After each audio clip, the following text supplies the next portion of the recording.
Bismillahirrahmanirrahim. Lapar dan dahaga keilmuan. Siapa yang terbenak dalam kepala kita ketika kita mengatakan lapar dan dahaga keilmuan? Siapa? Siapa yang terbenak dalam peradaban sejarah sosok yang sangat lapar dan sangat berdahaga dengan keilmuan, selalu lapar dari hidangan keilmuan dan merasa haus dari tegukan air keilmuan? Maka terbayang dalam benak kita sosok yang paling banyak meriwayatkan hadis dari Nabi sallallahu alaihi wasallam. Sosok yang paling banyak meriwayatkan hadis dari Nabi sallallahu alaihi wasallam dialah Abdurrahman bin Sakhar, atau lebih dikenal dengan sebutan Abu Hurairah. Sahabat yang meriwayatkan hadis dari Nabi sallallahu alaihi wasallam berjumlah 5.374 hadis. Sebagian mengatakan 5.364 hadis. Sahabat terbanyak nomor 1 riwayatan hadis, mengalahkan Abdullah bin Umar, mengalahkan Anas bin Malik, mengalahkan Aisyah radhiyallahu ta'ala anha, mengalahkan Abdullah bin Abbas, mengalahkan Jabir bin Abdullah, mengalahkan Abu Sa'id al-Khudri. 7 perawi hadis paling banyak dari kalangan sahabat Abu Hurairah yadihi ibn Umar, fa'anasun fazawjatul hadil abar, ثم ابن عباس يليه جابر وبعده الخدري فهو آخر. 7 sahabat top 7. Ternyata Abu Hurairah mendapati dirinya berada di peringkat pertama. Tahukah kita, sahabat mulia ini adalah seorang yang bukan Ansar, bukan pula Muhajirin, sehingga dirinya tidaklah bernasabkan nasab Quraisy, tidak pula bernasabkan Aus dan Khazraj. Bukan seorang yang kenal sebelumnya dan berjumpa dengan Abu Bakar, Umar, Utsman. Tidak terlalu tahu detil bagaimana budaya Quraisy. Tidak terlalu tahu detil tentang bagaimana kehidupan perjuangan dakwah di kota Makkah. Maka sahabat Abu Hurairah radhiyallahu ta'ala ketika dirinya mendapati Islam bukan dari tangan sahabat-sahabat yang dikirim ke sana, tapi dari kalangan kabilahnya sendiri, yang saat itu ada nama seorang yang datang kepada Nabi SAW di tahun di mana beliau belum berada di Madinah, yaitu seorang yang bernama Tufail dari kabilah Ad-Daus, dari kabilah Daus, satu kabilah di Yaman. Kabilah ini ketika didakwahkan oleh Tufail Ad-Dausi, tidak ada seorang pun yang masuk Islam. Ketika Tufail masuk Islam, ketika dirinya mendapati Nabi SAW berada di kota Makkah, pada saat dirinya melihat bahwa sedang dimusuhi oleh kaumnya sendiri, dan dia bertanya-tanya apa gerangan seorang dimusuhi oleh kaumnya sendiri padahal telah mendapatkan gelar selama 40 tahun Al-Amin, telah mendapatkan predikat sertifikasi terpercaya selama 40 tahun. Bukanlah prestasi yang mudah diraih. Setahun saja kita tidak pernah berdusta, itu adalah prestasi besar. 40 tahun tidak pernah berdusta dengan satu kata dan satu kalimat, itu merupakan prestasi besar. Ternyata setelah 40 tahun mendapatkan prestasi tersebut, berubahlah laqabnya menjadi Al-Kadhib As-Sahir. Berubah laqabnya menjadi seorang penyihir, laqabnya menjadi seorang Al-Mashhur, laqabnya menjadi seorang pendusta, padahal sebelumnya dikatakan Al-Amin. Maka bertanya-tanya Tufail, apa gerangan yang menjadikan dirinya bisa dimusuhi oleh kaumnya. Dan ternyata setelah dirinya bertanya dan mendapatkan kepuasan dari jawaban Nabi SAW, dirinya mengucapkan 2 kalimat syahadat, kemudian mendakwahkan kaumnya. Didakwahlah kaumnya. Ternyata tidak ada satupun orang masuk Islam kecuali 1 orang. 1 orang itu adalah Abdurrahman bin Sakhar, yang sebelumnya bernama Abdus Syams, hamba matahari. Sehingga ketika dirinya masuk Islam dan ketika Abu Hurairah berjumpa dengan Nabi SAW, maka Nabi pun mengganti namanya dengan Abdurrahman. Dan ternyata ketika dirinya berada di Madinah, dirinya sering membawa kucing kecil yang dahulu sebetulnya dari kecil Abu Hurairah telah diperintahkan untuk mengembala kambing. Dan setiap kali mengembala kambing, pada saat momen-momen dia menunggu kambingnya digembalai, maka beliau bermain-main dengan kucing kecilnya.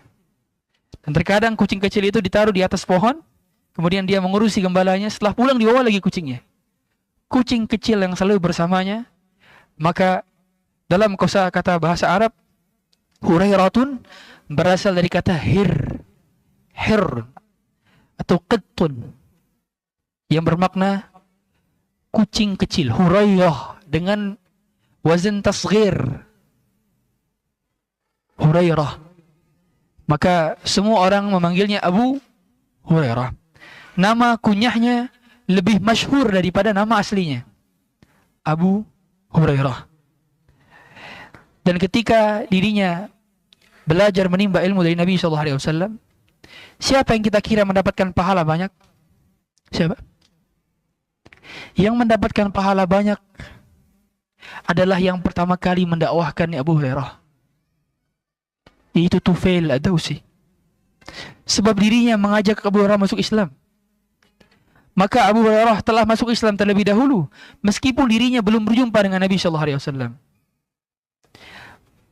Sehingga kita paham bahwa seorang ketika mengajak seseorang lainnya untuk mengenal dakwah, mengenal Islam, mengenal sunnah Nabi SAW, maka dia mendapatkan pahala dari orang yang mendapat hidayah. Ad-dalu 'alal khairi kafa'ilihi, man dalla 'ala khairin falahu mithlu ajri fa'ilihi. Selalu mendapatkan kebaikan ketika kita menunjukkan seorang jalan. Maka Abu Hurairah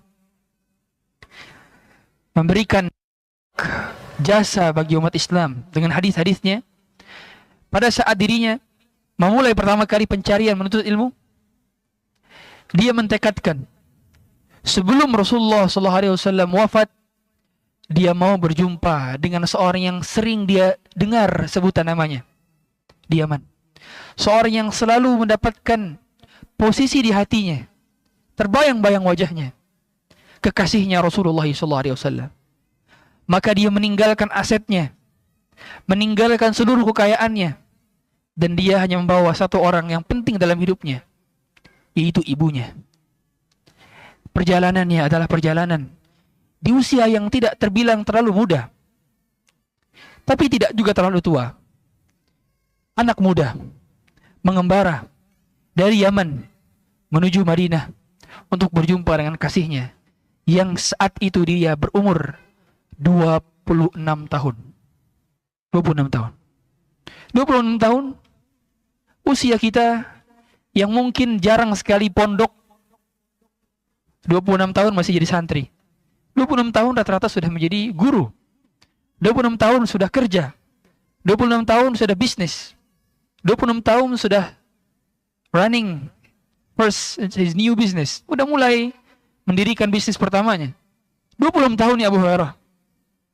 Dia mulai pengembaraan dalam menuntut ilmu. Dan dirinya ketika berjumpa dengan Nabi SAW, maka Nabi SAW bertemu dengan Abu Hurairah setelah perang Khaybar di tahun ke-7 Hijriah. Yang ketika itu Abu Hurairah menenungkan syairnya. Kata beliau, ya laylah min turiha wa anaiha ala anhari min daratil kufri najat. Wahai malam yang panjang serta melelahkan, Namun saat itulah aku terselamatkan dari negeri kekufuran. Di malam tersebut, tepat di subuh harinya, ketika dirinya di malam yang tidak dapat berjumpa dengan Nabi SAW, maka di pagi harinya berjumpa dengan kekasihnya. Kemudian dia membaiat Rasulullah SAW. Dan Nabi pun bertanya, "Mimman ant?" Dari mana kamu berasal? Faqult, kata Abu Hurairah, "Min Daus." Aku dari kabilah Daus. Rasulullah langsung teringat. Pernah ada satu orang dari kabilah Daus yang datang kepada beliau, yang itu bernama Tufail. Tapi sudah hilang kabarnya. Tak pernah lagi terdengar kabar dari berita kabilah Daus. Maka kemudian beliau mengatakan sallallahu alaihi wasallam, ma kuntu ara fi Dausi ahadan fihi khair. Saya sebelumnya enggak pernah menyangka bahwa ada kebaikan dari kabilah Daus. Tapi begitu Abu Hurairah datang, maka dia menjadi pelita dan cahaya, pelopor yang membawa nama kabilahnya, sehingga terkenal sampai saat ini, Abdurrahman bin Sakhar ad-Dausi. Membawa nama kabilahnya, kabilah yang tidak terkenal, kabilah yang tidak terpandang, kabilah yang tidak tersohor, tapi dengan adanya Abu Hurairah, kabilah ini terpandang, terspotlight, bukan karena amalan kabilahnya, tapi ada seorang yang datang dari kabilah tersebut, membawa secercah cahaya dari Rasulullah SAW. Maka ketika berada di Madinah, Abu Hurairah adalah orang fakir, orang miskin. Maka dia berkumpul dengan orang-orang dari berbagai macam kabilah yang lainnya, yang juga datang kepada Nabi SAW untuk menimba ilmu. Tidak semua sahabat yang berada di sini Nabi SAW adalah orang-orang kaya. Malah kebanyakan orang miskinnya. Maka Nabi SAW persilahkan sahabat-sahabat yang tidak memiliki rumah untuk menempati tempat di Masjid Nabawi. Ini di pelatarannya, Suffah. Maka diberi gelar mereka yang berada dan tidur di sana dengan Ahlus Suffah. Mereka pun berada di sana. Mereka mendengarkan apa yang disampaikan Nabi SAW. Mereka menimba ilmu di mana Nabi SAW menyampaikan ilmu. Dan Nabi SAW selalu memberikan apapun yang beliau punya. Ketika beliau diberi makan, maka Ahlus Suffah ikut makan. Dan ketika beliau tidak memiliki makanan, maka Ahlus Suffah pun tidak makan. Jadi, bila Ahlus Suffah tidak makan, sudah pasti Rasulullah SAW tidak makan juga. Tidak makannya Ahlus Suffah adalah tidak makannya Rasulullah SAW. Karena makanan Ahlus Suffah, distribusi utamanya berasal dari Nabi SAW. Yang beliau bagikan. Seringkali beliau membagi-bagikan makanan. Sampai suatu ketika, seringkali sahabat yang berada di Al-Suffah ini kelaparan. Dan momen di mana mereka kelaparan, mereka iffah untuk meminta-minta. Mereka tidak mau meminta-minta. Tapi satu momen di mana Abu Hurairah satu ketika dirinya pernah sangat-sangat kelaparan. Tubuhnya gemetar dan dia pingsan. Sudah diikat perutnya dengan batu. Tapi karena saking laparnya, tubuhnya kejang-kejang. Bahkan orang-orang menyangka bahwa dirinya kesurupan. Padahal lapar. Ada satu momen yang menarik yang pernah diceritakan oleh beliau sendiri. Dalam hadis Bukhari, hadis sahih. Di mana ketika Abu Hurairah pernah kelaparan. Kemudian dirinya di tengah kelaparan yang sudah tidak lagi bisa ditahan, maka beliau duduk di tempat di mana para sahabat sering duduk, berharap ada orang lalu lalang, kemudian mengajak Abu Hurairah untuk makan ke rumahnya. Ternyata ketika duduk Abu Hurairah, datanglah sahabat yang mulia, Abu Bakar As-Siddiq. Abu Hurairah berharap Abu Bakar bertanya, "Kau sudah makan belum?" Berharap agar ditanya, "Yuk kita makan." Berharap agar diajak makan ke rumah. Tapi karena tahu yang sedang duduk adalah orang yang paling sering menimba ilmu dari Nabi SAW, maka yang ditanya oleh Abu Bakar adalah, "Ata'rifu ayatan fi kitabillah kada wa kada? Ata'rifu hadithan fi Rasulillah kada wa kada?" Yang ditanya adalah, "Wahai Abu Hurairah, tahukah kau ayat ini dan ayat ini? Wahai Abu Hurairah, tahukah kau hadis ini dan hadis ini?" Bayangkan, lagi lapar, Karena yang sedang duduk Abu Hurairah, maka bukan ditanya mau makan nggak, tapi ditanya adalah hadis dan ayat. Kemudian Abu Hurairah pun menjawab sebisanya. Tiba-tiba datang lagi sahabat yang kemudian berikutnya adalah Umar bin Khattab. Abu Hurairah berharap Umar mengajak dirinya makan ke rumahnya. Tapi ternyata Umar melakukan seperti yang dilakukan oleh Abu Bakar. Bertanya ayat, bertanya hadis. Padahal dia lapar, sedang kelaparan. Dan setelah berlalu kemudian dia menjawab, datanglah kekasihnya Rasulullah SAW. Datang menemui Abu Hurairah dan memanggil, ya Aba Hir, wahai Abu Hurairah, panggillah ahlu suffah, ud'uhum ilayya, panggil untuk menujuku. Abu Hurairah pikirannya, saat itu Nabi SAW sedang datang membawa satu bejana berisi susu. Yang satu bejana itu hanya bisa diminum oleh 2 orang. Ini Abu Hurairah sudah dalam pikirannya, ketika Rasulullah bawa bejana tersebut, Rasulullah ini mau ngasih dia dan ngasih dan buat minum Rasulullah SAW. Tapi ternyata Rasulullah ngapain? Suruh Abu Hurairah untuk panggil ahlus suffah. Dan para ulama menyebutkan jumlah sahabat yang tinggal di suffah itu sekitar puluhan. Kebayang? 2 porsi gelas air untuk puluhan orang. Tidak cukup. Ini dipikirkan Abu Hurairah, ini tidak akan cukup.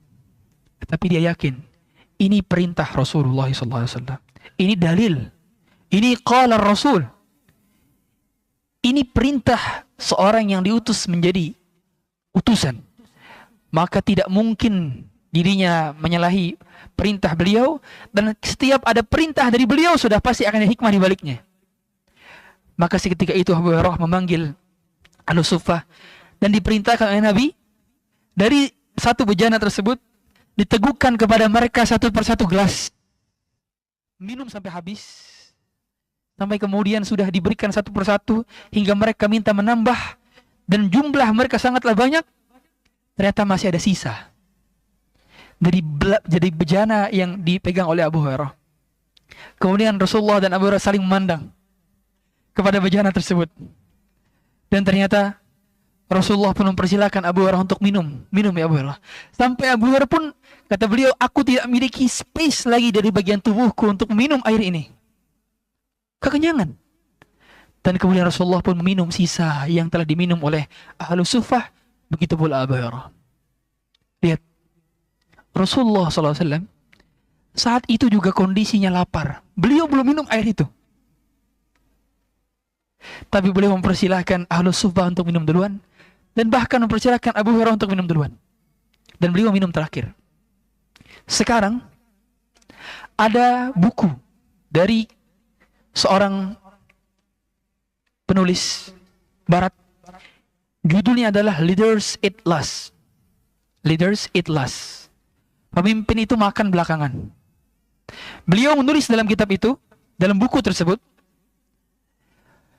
para tokoh-tokoh sejarah pemimpin bisa mendapatkan loyalitas dari bawahan bila atasannya telah menjamin keamanan bawahannya.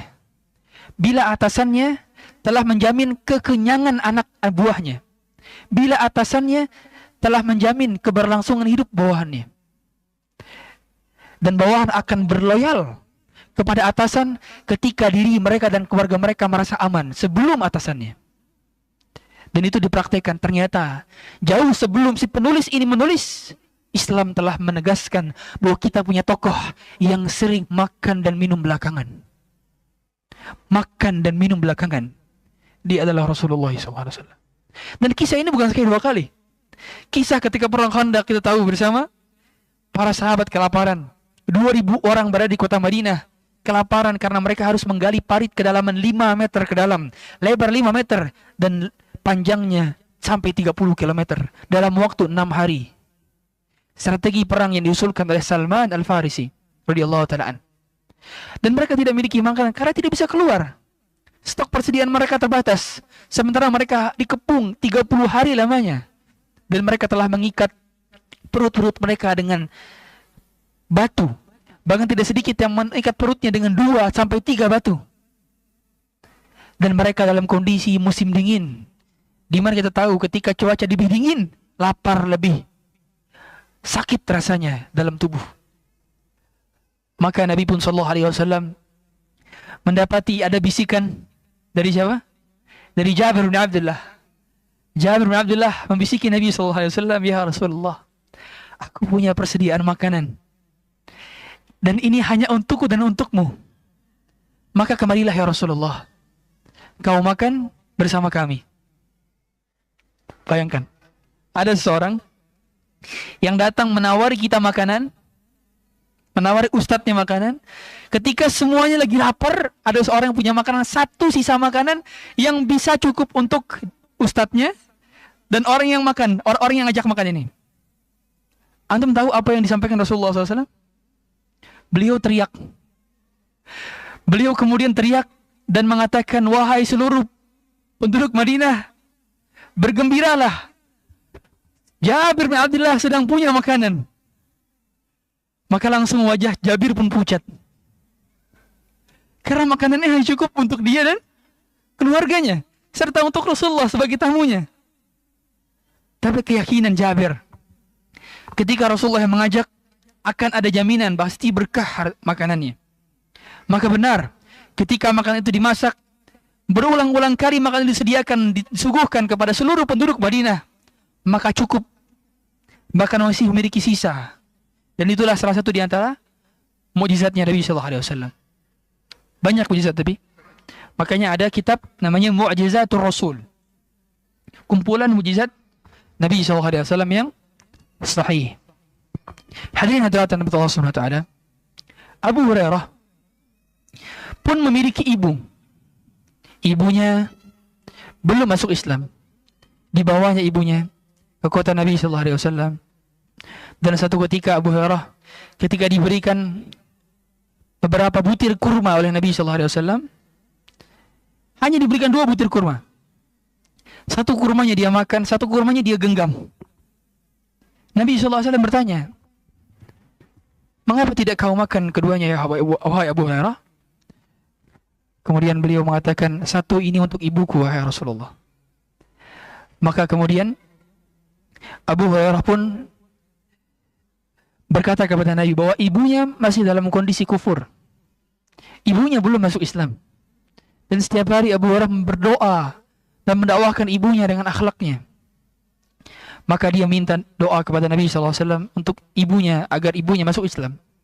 Maka Nabi pun SAW berdoa, "Allah umma Abi Hurairah." Ya Allah, berikanlah hidayah kepada ibunya Abu Hurairah. Dan kemudian ketika Abu Hurairah pulang, diketuk pintunya, dan ternyata ibunya Abu Hurairah sudah dalam keadaan memakai hijab dan mengucapkan asyhadu an la ilaha illallah wa anna Muhammadar Rasulullah. Masuk Islam. Dan tidak ada kebahagiaan kecuali melihat orang yang paling kita cintai mengenal Islam dan sunnah. Dan kebahagiaan itu diraih dengan cara juga berikhtiar, meminta doa dari orang-orang saleh yang masih hidup. Maka tidak masalah kita meminta doa kepada orang lain yang masih hidup.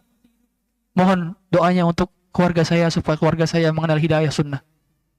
Boleh. Sebagaimana Abu Hurairah meminta doa kepada Rasulullah SAW. Dan Abu Hurairah mencatatkan diri sebagai orang yang paling banyak meriwayatkan hadis disebabkan dirinya juga meriwayatkan dari sahabat-sahabat lainnya. Jadi beliau bukan hanya menimba ilmu kepada Nabi SAW saja, tapi juga kepada sahabat-sahabat lainnya. Dari sini dapat dipahami bahwa Abu Hurairah tidak hanya beliau tidak hanya mencukupkan diri dengan menuntut ilmu kepada guru besar, tapi juga kepada guru-guru juniornya. Jadi beliau menuntut ilmu kepada Abu Bakar, kepada Umar, terutama selepas Rasulullah SAW wafat. Beliau juga menimba ilmu kepada murid-muridnya Rasulullah SAW yang lain. Dan kita tahu bersama bahwa Abu Hurairah wafatnya itu di tahun 58 Hijriah.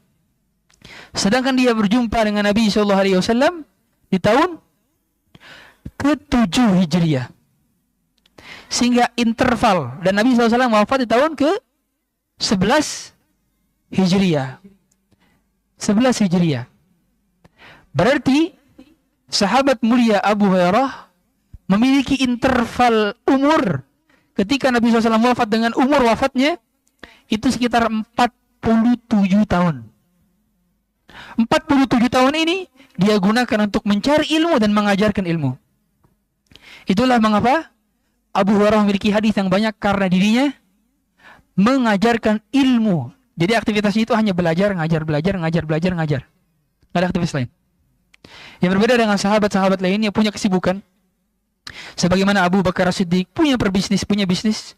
Umar bin Khattab mengurusi negara, dan beberapa sahabat lainnya kegiatannya beragam. Adapun Abu Hurairah memiliki peluang yang lebih besar untuk memberikan ilmu, padahal berapa lama dia menuntut ilmu? 4 tahun. Beliau menimba ilmu dari Nabi SAW di tahun ke-7 sampai tahun 11. 4 tahun. 4 tahun ini masa kuliah S1. 4 tahun. Dan 4 tahun ini bisa mengoverlap. Bisa overlap sahabat-sahabat yang lebih dahulu masuk Islam dan lebih dahulu berjumpa dengan Nabi SAW. Para ulama mengatakan, demikianlah. Boleh jadi ada orang yang baru mengenal Islam dan sunnah, tapi ternyata keilmuannya bisa melampaui orang-orang yang lebih dahulu, lebih senior dari mereka yang telah lebih dahulu mengenal Islam dan sunnah. Dan para ulama menjelaskan, itulah sebabnya juga Umar bin Khattab. Umar bin Khattab itu kalau dibandingkan dengan sahabat-sahabat lain, telat masuk Islamnya. Umar bin Khattab itu masuk Islam tahun keberapa? Tahun ke-6 kenabian. 6 tahun setelah Nabi diangkat menjadi Rasul, 6 tahun kemudian baru Umar masuk Islam. Telatnya bukan sehari 2 hari, bukan setahun 2 tahun, tapi 6 tahun. Tapi tahukah kita, meskipun telat 6 tahun, beliau bisa overlap sahabat-sahabat yang lebih dahulu masuk Islam. Beliau overlap Utsman bin Affan, overlap Abdullah bin Auf, overlap Abu Ubaidah bin Jarrah. Beliau overlap sahabat-sahabat yang lebih dahulu masuk Islam. Karena beliau peringkatnya nomor berapa? Nomor 2 setelah Abu Bakar. Overlap. Padahal yang masuk Islam lebih dahulu adalah mereka. Tapi ternyata bisa overlap dikarenakan kejujurannya dalam bertaubat. Dan tentu keikhlasan beliau dalam berhijrah, keikhlasan beliau dalam bertaubat. Maka apa yang dilakukan oleh Abu Hurairah bisa menginspirasi dalam hal bahwa dirinya bisa mendapatkan ilmu yang banyak setelah taufik Allah dengan fokus. Maka saya wasiatkan kepada para syabab, anak-anak kita, yang sekiranya Anda mau menjadi da'i, fokuskan belajarnya. Sebagaimana Abu Hurairah memfokuskan diri tafarrugh, fokus belajar ngajar, belajar ngajar, belajar ngajar. Tidak dengan hal-hal yang lainnya. Meskipun para sahabat di awal-awal Abu Hurairah banyak meriwayatkan hadis, mereka pada awalnya ragu dengan hadis yang disampaikan oleh Abu Hurairah. Apakah hadis ini memang benar dari Nabi SAW? Tapi setelah mereka mencocokkan dengan hadis-hadis satu dengan yang lainnya, benar ternyata itu hadis yang sahih dan valid. Karena Abu Hurairah pernah mendapatkan doa dari Nabi SAW. Makanya beliau sendiri yang menyatakan, "Ma kana ahadun ahfadha minnil hadits Nabi sallallahu alaihi wasallam." Tidak ada seorang pun yang lebih hafal hadis dibandingkan diriku kecuali illa Abdullah bin Amr bin As. Kecuali Abdullah bin Amr bin As, putranya Amr bin As. Illa anni a'i bi qalbi wa annahu ya'i bi qalbihi wa yaktubu bi yadihi. Bedanya adalah aku hanya menghafal, sedangkan Abdullah bin Amr bin As menghafal juga dan menulis juga. Di sini yang tidak menulis lebih banyak dibandingkan yang menulis. Berarti di sini lebih banyak Abu Hurairahnya. Lebih banyak Abu Hurairah. Abu Hurairah hanya menghafal saja, tapi tidak menulis. Sedangkan Abdullah bin Amr bin As menulis dan menghafal. Lalu mengapa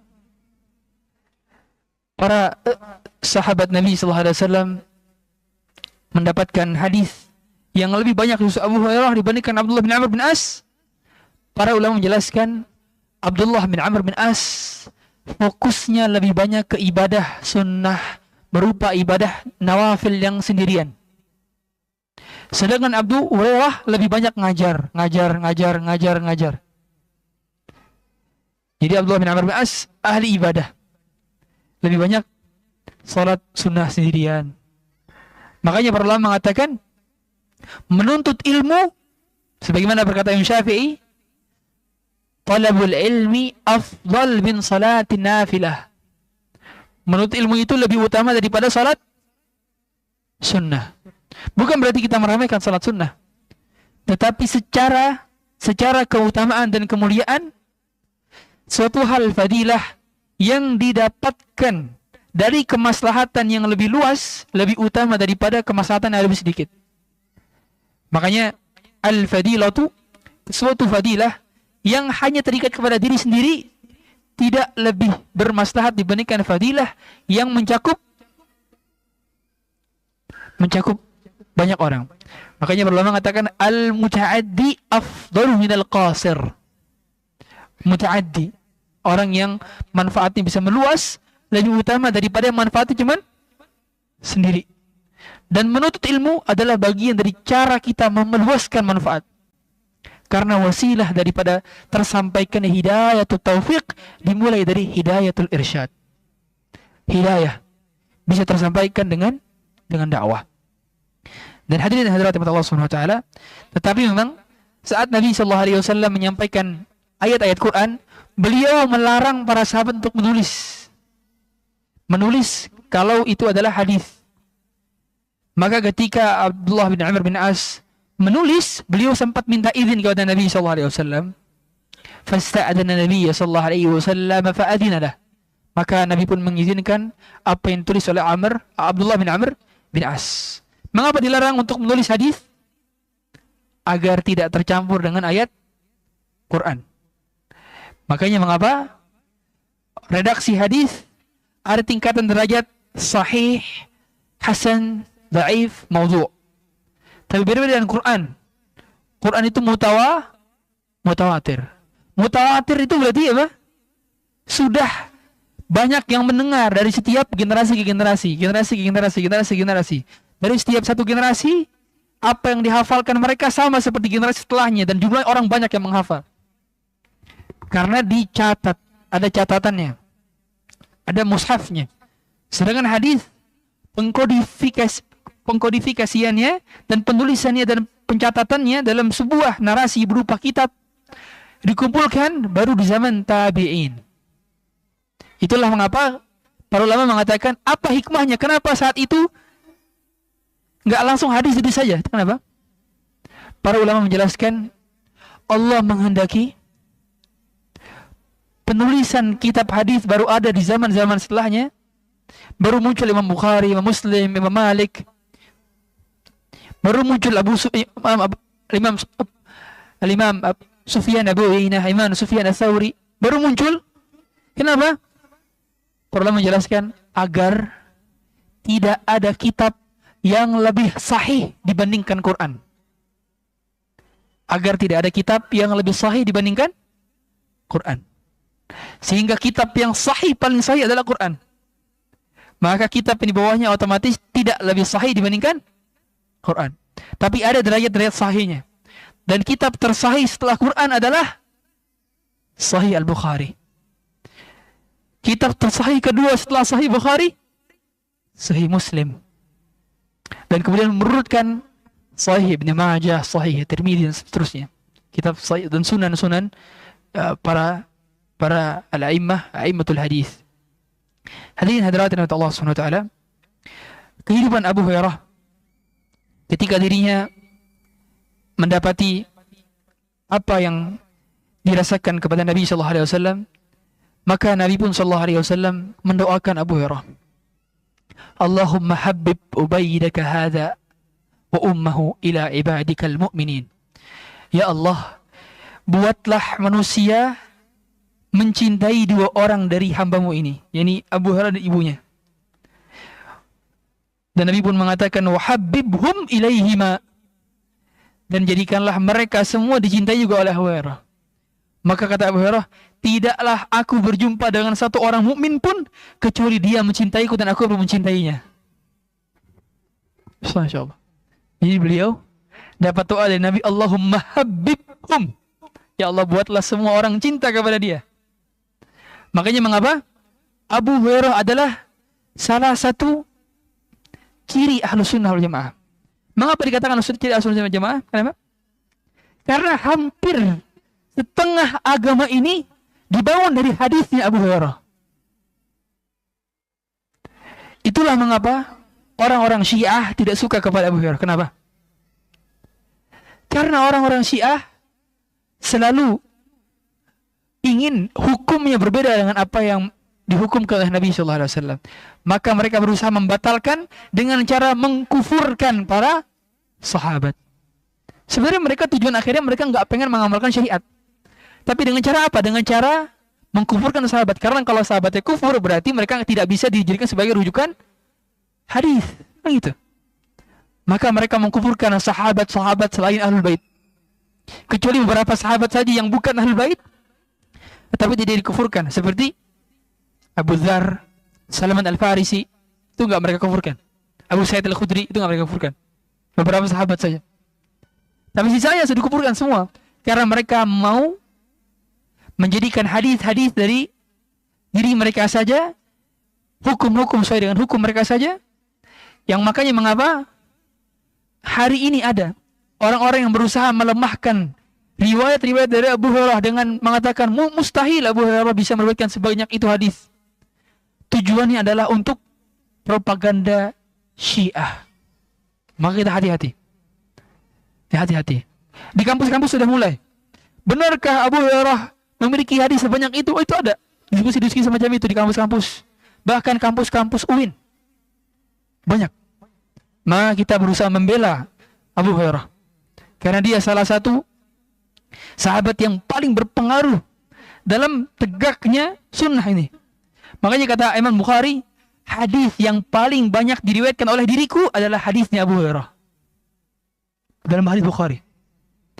Otomatis kalau dalam hadis Bukhari saja demikian, apalagi hadis perawi-perawi lainnya. Sudah jelas. Paling banyaknya hadis Abu Hurairah. Dan sahabat Abu Hurairah itu semangat bertanya kepada Nabi SAW. Jadi ciri orang, ciri orang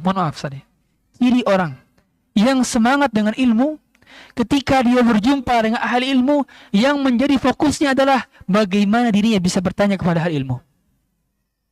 Bukan foto. Maka kami berusaha untuk menyarankan kepada hadirin sekalian, kalau kita ketemu hal ilmu, momennya adalah momen satu kali seumur hidup, boleh jadi belum bertemu lagi dengan hal ilmu tersebut. Ada misalkan Syekh datang ke sini, ada misalkan Ustaz Firanda misalkan ke sini, atau Ustaz Syafiq misalkan ke sini, atau siapapun dari ustaz-ustaz kita yang kita tidak sebutkan, tapi tidak mengurangi rasa hormat kita kepada mereka, misalkan ke sini. Momennya antum adalah tanya, bukan foto. Antum foto tidak jadi ahli ilmu juga kalau foto beliau. Antum taruh di Facebook tidak menjadikan antum menjadi ahli ilmu juga, bukan? Orang sekedar foto itu tidak menjadikan dirinya ahli ilmu. Tapi menimba ilmu dengan bertanya. Walhamdulillah.